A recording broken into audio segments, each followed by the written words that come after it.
Muito boa noite, é com muita alegria que nós começamos mais um programa Direção Espiritual. É interessante que às vezes a vitória nem está pronta, mas quando nós declaramos, é como se a nossa coragem de declarar essa vitória, mesmo que a gente não veja os sinais dela, Deus antecipasse esse processo. Porque a vitória, para acontecer, nós precisamos acolher a graça de Deus e precisamos fazer a nossa parte. E quando nós declaramos a vitória, a nossa mente se programa. É como se ela se permitisse viver aquilo que nós já proclamamos. Porque o estado de fracasso, minha gente, ele tem um poder assolador sobre nós. Quando nós alimentamos, sabe, no dia a dia, você sabe o que eu estou dizendo? Porque isso é muito comum na nossa vida.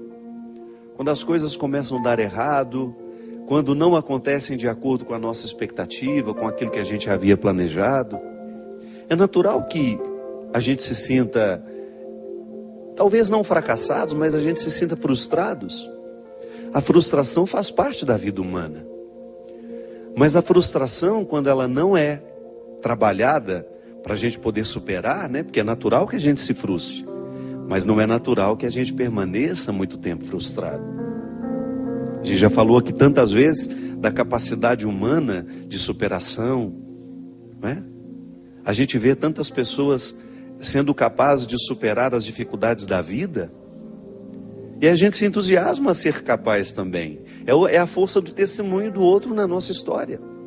Por isso que é tão bom a gente ouvir o testemunho de alguém que conseguiu, de alguém que passou por dores semelhantes a nossas, e foi além, não ficou parado nelas. Na minha pregação, eu peguei o exemplo da Ângela, lá de Maceió, quando eu estava fazendo o show lá em Cajueiro. Uma cidade próxima a Maceió, uma cidadezinha pequena, bonita, onde eu tive a oportunidade de estar com aquele povo numa noite tão especial. Antes de subir ao palco, tive a oportunidade de conhecer a Ângela, que foi o testemunho que eu contei no Osana Brasil, e que nunca é demais a gente recordar. A Ângela estava preparando com o filho dela a formatura tão esperada daquele menino.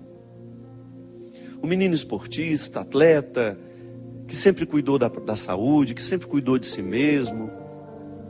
Naquela manhã, tomando café com a mãe, feliz por ter conseguido vencer a vida, vencer todas as dificuldades que são próprias da vida de um estudante. E naquele dia ele celebraria a sua vitória na faculdade, iria se formar. Mas a vida não permitiu que isso acontecesse. Na hora do almoço, quando Ângela voltou, tomou café com o rapaz, foi ao salão, foi preparar-se também, e quando voltou na hora do almoço, encontrou o filho morto dentro do banheiro. Depois de investigar as causas da morte, uma parada cardíaca, um infarto fulminante, tão comum nos jovens de hoje, né? Um menino de 24 anos, que às vezes o problema do coração a gente tem e não sabe. A gente, muitas vezes estamos saudáveis e nos falta uma investigação. Um check-upzinho faz bem a todo mundo, a quem tem saúde, sobretudo, também, para a gente poder identificar o que está errado dentro de nós. Infelizmente não deu tempo de descobrir que alguma coisa estava errada no coração daquele menino. Mas o grande testemunho da Ângela foi justamente me dizer, entre lágrimas: Padre, eu sinto muita saudade dele. São 7 meses. Gente, e logo 30 dias depois da morte do filho, morreu também a mãe. Então ela perdeu 2 grandes vínculos. Perdeu o filho, perdeu a mãe. Deixou de ser mãe e deixou de ser filha num espaço de 30 dias. Se a gente for pensar, causas suficientes para que essa mulher pudesse dizer: eu sou uma fracassada, a minha vida não tem mais sentido. E quando ela veio me pedir para rezar por ela, ela não falou nada disso. Ela só me disse que dói demais. E sustentada pela fé que tem na ressurreição, me disse: não tenho nenhuma revolta, Padre. Não fico pensando que Deus foi injusto comigo, não, nada disso me ocorre. O que me ocorre é a saudade. Reze por mim, Padre, para que eu seja capaz de tolerar essa saudade, de colocar dentro do meu coração a vida em ordem. Esse testemunho mexeu comigo, mexeu com muita gente que assistia a nossa palestra no domingo. E nunca é tarde, nunca é demais a gente repetir, e nunca é tarde para a gente reviver. O testemunho de uma pessoa que foi capaz de superar a sua perda, que foi capaz de superar o seu fracasso, e que não permitiu que aquele fracasso se instalasse como um proprietário da alma da gente. Porque o que às vezes acontece é isso. Eu sempre gosto de dizer que se todos os dias a gente não faz uma faxina antes de dormir, sabe, uma faxina espiritual mesmo, emocional, afetiva.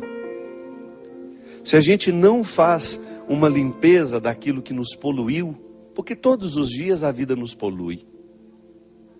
Com aquilo que acontece, com aquilo que a gente vê que aconteceu na vida do outro, porque nós não somos indiferentes.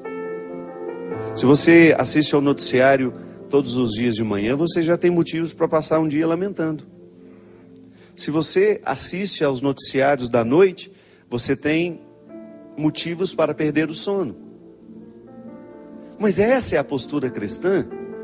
Será que a nossa indignação, que nós devemos ter quando a gente vê uma coisa ruim acontecendo, passa em assumir o fracasso que aquele acontecimento nos traz? Não. A indignação não é fracasso. A indignação é a gente se posicionar sabendo que o mundo não tem de ser assim. Não é natural que uma pessoa mate a outra, não é natural que a gente seja injusto, não é natural que a gente vá fazer uma coisa ruim ao outro, como tantas vezes são noticiadas.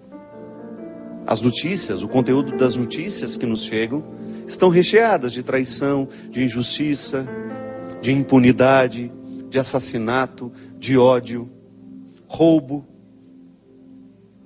A gente fica indignado porque o mundo não tem de ser assim. Mas qual é o papel dessa indignação? Provocar dentro de nós o desejo de fazer esse mundo ser diferente, então, a partir da parte que nos cabe. Como a Ângela fez. A Ângela, ao sentir a dor de perder um filho e de perder a mãe, ela resolveu recrutar tudo o que a fé havia dado ela ao longo da vida.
Mas a graça de Deus hoje pode lhe visitar,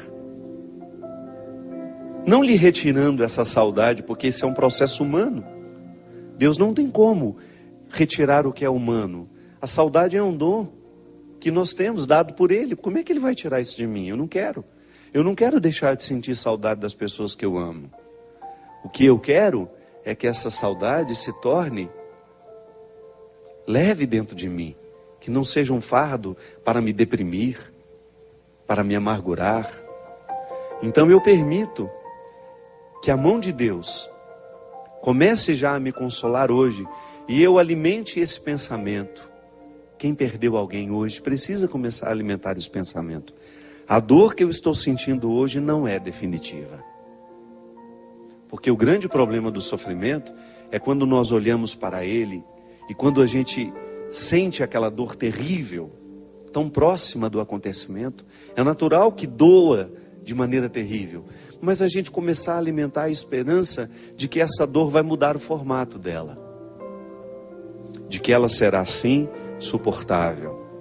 Por mais difícil que nos pareça o dia de hoje, você pode ter certeza que, se bem vivido, se vivenciado tudo isso, com fé no coração, deixando-se visitar por essa sabedoria divina, de que tudo vai passar, que vai ficar diferente, esse dia tão terrível hoje, pode ser num futuro, um dia de aprendizado. Porque é assim que as pessoas crescem. É assim que nós superamos. É assim que nós avançamos. Eu fico pensando, né? Eu tive uma vida muito difícil sempre.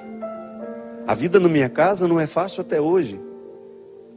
Eu tenho muitos motivos para poder desanimar. Tenho muitos. Todos os dias eu tenho motivos para desanimar. Por aquilo que eu não consigo com os meus irmãos, com os meus amigos, com aquilo que eu não consigo comigo mesmo, por aqueles que eu vejo morrer, por aqueles jovens que eu gostaria tanto que estivessem vivendo diferente, mas não.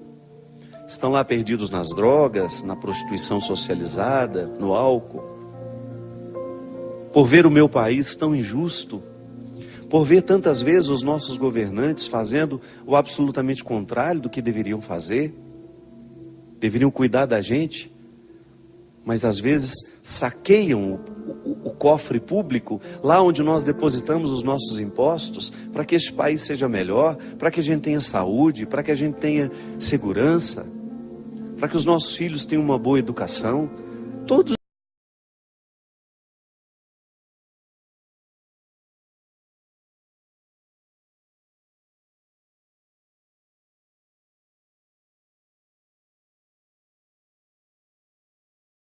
a gente grande. E por isso que vale a pena o testemunho, porque você vê que o outro não, que você não está sofrendo sozinho, que isso é humano. Eu gosto de dizer, né? Falo no meu livro, no Quem Me Roubou de Mim, que nós muitas vezes estamos estranhos às questões humanas. Nós estamos ficando estranhos a nós mesmos. Nós estamos estranhos ao sofrimento. Nós estamos estranhos à morte, como se isso não fizesse parte da nossa vida, como se isso não fosse um processo natural da vida. Não pode ser assim. Esse livro aí que está aparecendo, ó, Quem Me Roubou de Mim, além de falar do sequestro da subjetividade, fala justamente dessas perdas que o mundo contemporâneo, que o mundo de hoje está nos trazendo. Prejuízos terríveis. Por quê? Porque a gente não se reflete, a gente não se pensa. E quem não se pensa, vai ter muita dificuldade de pensar a vida com mais amplitude. Porque a maneira como eu me penso, reflete na maneira como eu penso a minha vida. Como eu olho para as pessoas, a maneira como eu me olho, reflete na maneira como eu olho para o outro. Então, esses sofrimentos que fizeram parte de você ao longo deste ano, eles têm que lhe trazer um fruto sim. E se não trouxeram, você pode ficar esperto. Pode ser que você esteja deixando de arrancar deles o aprendizado. Pode ser que você esteja guardando os fracassos na estante, sabe? Sem reciclá-los. Não, fracasso tem que ser reciclado. Aquilo que você lutou, eu posso dizer, encontrei tantas pessoas que passaram pela batalha contra o câncer, ou porque lutaram consigo mesmas, ou porque lutaram com as pessoas mais próximas. Só quem já passou por isso sabe como é difícil. Mas depois que passa, depois que termina, não é verdade? Você olha para o cabelo que voltou a crescer e você identifica que aqueles cabelos representam sonhos. Só quem precisou perder os cabelos para fazer um tratamento de quimioterapia sabe o que é a alegria de vê-los nascendo novamente. Só quem precisou passar pelo mal-estar de uma quimioterapia, de ficar tantas vezes horas e horas dentro de um hospital esperando pelo atendimento, e depois você ver o resultado de que aquilo deu certo, de que o tumor regrediu, ou então a cirurgia que fez, que foi bem sucedida. Então quando renascem os cabelos, ah meu Deus, que respeito nós precisamos ter por esses cabelos que nascem. São mais que cabelos. É o renascimento de sonhos, de esperança, de futuro. É alguém que de alguma forma pode dizer, a vida aqui venceu. E nós continuaremos lutando por essa vida. Porque só quem se viu nesse limite, nesse limiar estreito entre vida e morte, saberá identificar o quão a vida é preciosa. E deixaremos de reclamar menos. Reclamaremos menos. Porque um dia a gente viveu esse limiar e a gente sabe muito bem. Há 3 meses que eu estou lutando, com um problema que eu tive nesse ouvido esquerdo. Há 3 meses eu não sei o que é silêncio. Eu que gosto tanto. Então às vezes eu tive uma pequena perda de audição, provocado não sei porquê, sei lá. São tantos os motivos que podem provocar aquilo que eles chamam de surdez súbita. O que é a surdez súbita? Quando você de repente no seu ouvido, você vai e faz uma audiometria, que é um exame que mede a audição. Aí eu descobri que eu perdi 3 frequências graves. Nem fazem falta. Poderia viver perfeitamente sem elas. Até o doutor Daniel, que tem me acompanhado, me disse: padre, é um diagnóstico muito bom. Depois outros médicos, amigos meus também, doutor Vianney lá em Petrópolis, que eu tive a oportunidade também de conversar, de passar por ele, fui tão bem atendido por ele, todo mundo dizendo, o diagnóstico é muito bom. Quando se perde frequências graves, se recupera praticamente tudo novamente. Só uma questão de tempo. Mas o problema, minha gente, não é essa bendita frequência grave que eu perdi, não. O problema é conviver com esse barulho, esse zumbido, dia e noite. Sabe quando você deita para dormir cansado? E você não consegue dormir porque aquele barulho te perturba, te perturba, te perturba. E ontem, graças a Deus, eu tive assim um dia tranquilo. Foi o primeiro dia em que eu posso dizer que o zumbido não ficou o tempo todo. Foi o primeiro dia em que eu tive a oportunidade de voltar a saborear alguns momentos de silêncio. Ele não foi embora, está aqui. Vai, volta, fica baixinho, fica mais alto. Mas ontem, eu vivi um dia inteiro naquele silêncio que eu gosto, que me faz bem. Você não pode imaginar de como eu valorizei aquilo. Você não pode imaginar de como para mim foi gratificante ter a oportunidade de valorizar uma situação que às vezes passa despercebido, porque eu me acostumei com ela.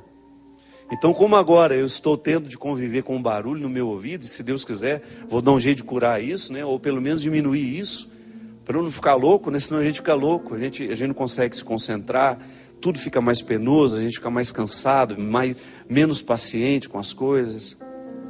Então, sabe, quando você experimenta aquilo que antes você tinha e não sabia valorizar. Se Deus me der a graça de ser curado disso, você pode ter certeza que eu nunca mais vou interpretar o silêncio da mesma forma.